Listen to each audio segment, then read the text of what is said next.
Hey, what's going on, everybody? Today we are looking at the G.I. Joe Classified Series Chip, Raptor, Talon, and General Ledger.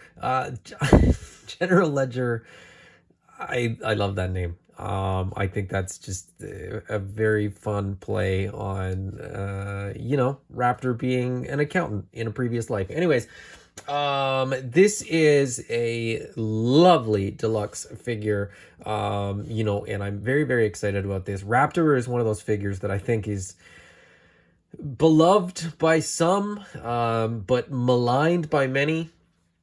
The weird fabric wings and like just the design of a bird man that didn't really seem to fit. I always thought it was fun, but I know a lot of people loved him less than I did.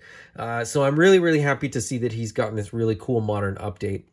We're going to start with the packaging. So we get this packaging that doesn't do much for me. I've said this before, this version of the classified box, meh. I'm now recycling them. They don't do anything for me. On the front, of course, you get a nice big window cutout. You can see everything that's in there, including General Ledger there in the corner. You can see the flight pack back there. You can see his Raptor, cowl there.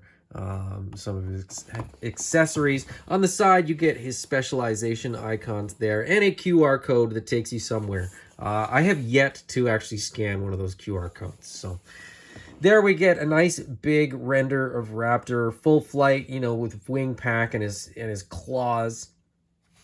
Looking very, very cool. Call outs to some of the details. You get his cowl, you get his backpack, you get the wing sort of in two of them. So that's I guess that speaks to how much the wing pack is sort of the cool thing that you get in here. A bunch of legalese on the bottom of the back as well as the bottom, and then on the other side we get the art. I don't have a problem with the art. I just wish it was still the a different artist for every figure, but whatever. I guess that wasn't a good thing. Doesn't always last forever. So Raptor is number 139 for anybody that is keeping track. Let's get this guy out of the box.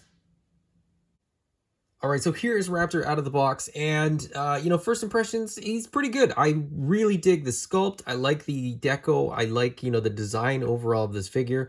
As I said, it's a very cool modern kind of take on Raptor.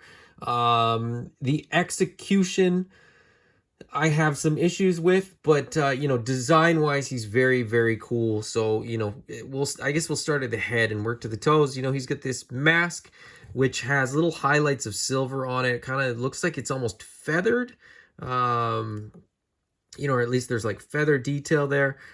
Looking very, very cool. The hairstyle is pretty unique. I think this guy fits in really well as a dreadnought. I always thought of him as a dreadnought, to be personally honest.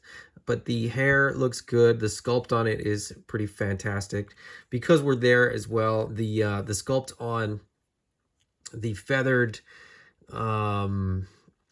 shawl type of shoulder adornment is fantastic as well, with the pretty good paint apps as well. It looks very, very nice, held together on the front with what appears to be sort of a necklace. Tattoos on the torso, down the chest, tattoos on each arm, tattoos on the back, and the tattoos actually continue underneath the feathered piece as well, which is pretty cool because you're probably never going to have this off, but if you ever do need to take it off, it is under there. On his gloves, he's got feathers. On his boots, he's got feathers. So the motif carries kind of head to toe. He's got a silver belt buckle. The sort of additional stuff on here is pretty cool. His holster is pretty nice. His thigh pouches are pretty cool. As I said, just a good design for this figure. It's sort of head to toe, good. And I say head to toe. He's got these boots that have like these taloned kind of Raptor feet on them, which is pretty cool addition. Again, really well thought out detail wise. execution wise, there's a little bit lacking there. It's the waist, he's got a little bit of a bobble. I'm okay with that. I'm not as nitpicky about something like that as some people might be. But there's also a gap in the forearm here. And I think, if I heat this up, take it off, cool it down and sort of warm it back up just enough to sort of pop it back on there. I think that should reset itself. That remains to be seen. There's sort of a similar thing going on with the other forearm, so I'm hoping that it's not, a design flaw. Sometimes they reuse parts, but they don't quite line up. So when the first version of the parts get used, I think what happens is they get designed, in a system and head to toe, that figure looks fantastic. But then once you start borrowing parts, they don't always line up seamlessly. And I'm kind of thinking that that's maybe what's going on here, which is why we've got sort of a weird gap at the waist and maybe on the arm as well, is that it was, it's designed as an afterthought almost, but anyway, the sculpt is good. As I said, it's the execution. So I'm not, blaming a sculptor. I think it's probably something in tooling where somebody just didn't catch something or something like that. But as I said, a very, very cool looking figure, a figure that I think is good as it is, but because this is Raptor and this is a deluxe figure, I think the real beauty of this figure is going to be in the accessories. So let's take a look at the accessories. Okay, starting off with this guy, I'm a little underwhelmed by this, and I'm a little bit disappointed by this. There's no articulation. You can't even see the Falcon's eyes. I assume this is, a Falcon, as that's typically what would wear one of these little hoods. I'm a little bit disappointed that, given that on the box you get the bird in full flight, what's he going to do with this? This feels like kind of a throwaway type thing. And the weird thing is he's got holes on his forearms for this to plug in.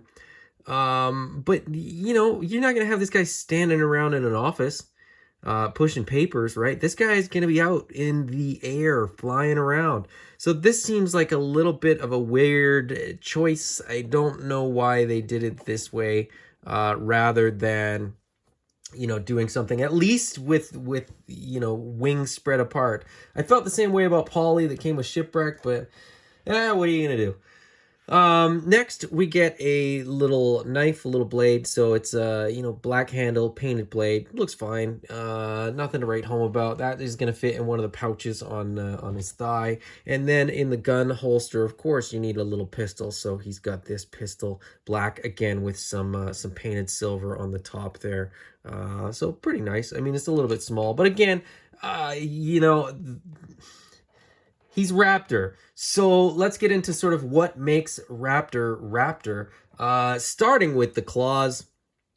So he's got these claws, and I think these actually came with, I want to say Kamakura. There was a figure that's already had these, and I remember them because I remember that they are labeled as left and right, which you're probably not going to be able to see on the camera there, but they do have a little L and an R listed in there so that you don't get confused which hand they go on.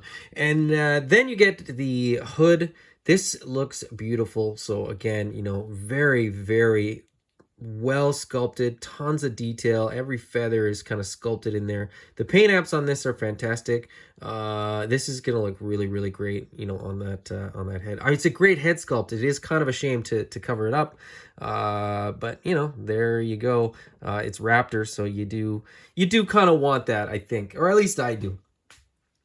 And then last but not least, the wimpy, limp fabric wings. No, of course not. We get these really, really cool, very modern kind of updated Cybertronic or cybernetic wings. This is the Rip Wing, I think is the actual name of it. CM2. Don't know what that necessarily stands for, but anyway, very, very cool. They're quite wide. I don't have any tape measure here, but I would estimate that these are at least a foot wide, probably a little bit more, which is why they don't really fit in the the frame.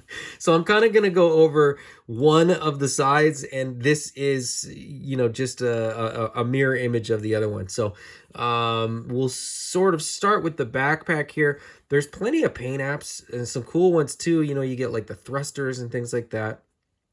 There's some dirt, some grime where it looks like it's sort of an engine output or something like that. A little bit of a metallic hit on the bottom there, but the browns look good, together. And then the tips of some of the feathers, I guess, on the outside of the wing are also painted in a metallic silver. So very, very nice. On the flip side, we get the little fan, which there's nothing on the other side. Somebody sort of brought that to my attention when this was first revealed, and we were sort of going through the details. So it's kind of a weird little thing there. It pegs into his back just like a backpack would, so this will actually technically fit on any GI Joe classified figure that you get. And then as far as the articulation goes, you get some rotation at the top joint there. You get a bend, I guess is the easiest way to say it. You get another joint there, and then you get rotation here as well. So you can get some pretty wild poses, I guess, with these wings. And I think I think I would have liked if there was some way to attach something on this to like put a head on this almost, and make it almost like a Transformers type robot, because I feel like it's kind of a missed opportunity given that this guy's kind of a dud. It would have been nice if this could almost be like a companion animal, but what do I know? Anyways, this looks fantastic altogether. This figure is sort of shaping up very, very nicely. So I'm gonna get him all geared up and sort of give my overall thoughts. All right, so here's Raptor all geared up and posed up. I will say one thing: that loose waist is really just sort of exacerbated by the wings. Every time I kind of move him, it's like a feels like a bobblehead type of thing. And that backpack really makes it hard to balance him. He's very he has a tendency to fall backwards unless you lean him really far forwards or kind of pose the wings really far forwards. So it's not ideal, but it is to be expected. I mean, with all that weight on his back, it was bound to happen, right? But altogether the figure looks fantastic. The accessories look great. He looks awesome. It's a very, very fun toy, a very, very fun GI Joe. I think the backpack looks so much better from the back, which is a little bit disappointing given that most of the time you're probably going to pose him and display him facing forward. So a little bit more paint apps on this side might have been nice. Again, that's it is what it is. I think putting the details and the paintwork on the back is probably the logical choice, but then in the execution, again, it's just kind of it looks a little more bland on this side of the wing than it does on the other side. So I would have liked to see a little bit more on this side. But anyway, altogether a very, very nice figure, and I think it's different enough and unique enough that it probably should be in your classified collection. If you've got multiple Dukes, I think you probably should have room for a Raptor. But, do what you want and buy what you like. I got mine from ecollectibles.ca, which is my go-to for classified stuff. I have been getting all of my classified figures from ecollectibles. So if you don't have this guy, reach out to them and pick one up, because I think it's a really, really cool figure. And I think it sort of fits into some other lines too. So if you're not, strictly speaking, picking this guy up as a GI Joe, I think it's worth picking him up, to fit with some of your other toy lines, because the wing is really, really cool. It is well executed, it's well designed. So it can sort of take on a little bit of a life of its own, and it is super, super fun. I am gonna have a pretty good time, I think, posing him and trying to find like, that sweet spot where, he doesn't take up too much shelf room, but still looks really cool. I do prefer, I think, the wings wide open, but they do fold over. You can sort of flap them over his shoulders, in sort of a landed or resting position too. So a very, very cool figure, and one that I would strongly recommend you pick up. If you enjoyed this video, please hit the thumbs up. If you haven't already, please subscribe. And if you don't want to miss future videos, hit the bell icon to get notifications. Until next time, bye-bye.